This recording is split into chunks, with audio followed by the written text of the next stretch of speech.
This just in. Imagine upgrading your cafe menu and removing everyone's favorite sandwich overnight without telling anyone. Now imagine your customers not only complain, but start holding candlelight vigils for the tuna melt. That's essentially what happened to OpenAI last week, according to The Verge. After launching ChatGPT 5 as ChatGPT's default model, they quietly removed ChatGPT 4.0, an older, widely loved version. Paid subscribers lost the ability to switch back, and the internet responded with the emotional equivalent of tossing coffee in a manager's face. This is a case of when better doesn't feel better. From a technical standpoint, ChatGPT 5 was supposed to be an upgrade. More accurate, better writing, improved coding. But OpenAI overlooked one thing: customer attachment. Some users said GPT 4.0 felt warmer and more human. One Redditor even called it their safe space and partner. Others used it for specific workflows they couldn't easily replicate in GPT 5. Instead of excitement, the GPT-5 launch triggered frustration, cancelled subscriptions, and heartfelt tributes. There is a cost for skipping communication. For small businesses, the lesson is clear. Removing a popular product or service without warning is asking for trouble. In OpenAI's case, there was no prior notice about GPT-4.0's removal. Customers were locked into a model they didn't choose. Entire workflows broke overnight. When people lose both choice and control, they don't just get annoyed, they feel betrayed.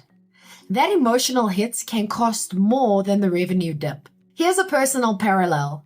It's not often that I sympathize with huge corporations, but I feel for OpenAI here. I've introduced changes in my own business that I thought would improve service, only to have customers push back. Here's one example. I set up Monday.com boards so clients could track their projects in real time. Transparency is one of my core values, so I thought this would be great. They could log in anytime to see the status of their work, and all communication would be available in one place. But they almost unanimously hated it. They wanted email updates, and that was that. We still use Monday.com internally, and it's been a game changer for hitting deadlines and avoiding emergencies. But we also still give customers access if they want it. But they don't. Some initiatives land well, but others get rejected. The important thing is to listen, adapt, and not take it personally. So here's how OpenAI fixed it, sort of. Within 24 hours, OpenAI CEO Sam Altman announced GPT 4.0's return for Plus users.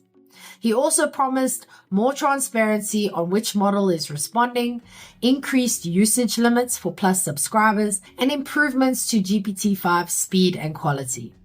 The move stopped the bleeding, but not before the backlash made headlines. Here's what small businesses should take away.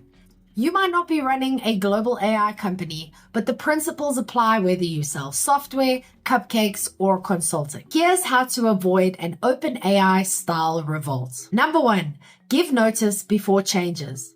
Don't just flip a switch. Announce changes early and explain why they're happening. Customers may not love it, but they'll trust you more for being upfront. Number 2, offer options during transitions.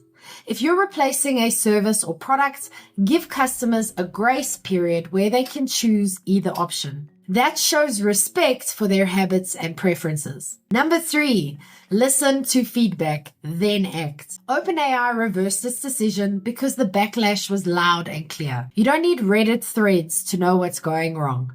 Set up channels for feedback and respond quickly. Number 4, acknowledge the emotional factor.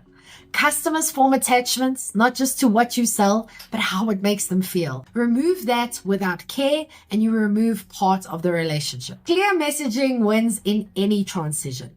Whether you're launching a new offer, raising prices, or phasing out a product, how you communicate matters as much as the change itself. Your customers will give you more grace if they understand the why and feel part of the process. If you're not sure how to communicate clearly, especially in a high-stakes change, Start with a simple, sharp one-liner that explains your value in seconds. That's exactly what my 5-minute marketing fix will help you create. You can download it in the description below or go to strategicmarketingtribe.com/fix and make your next big change easier to sell. But what about you? What's the riskiest change you've ever made in your business? And how did your customers react?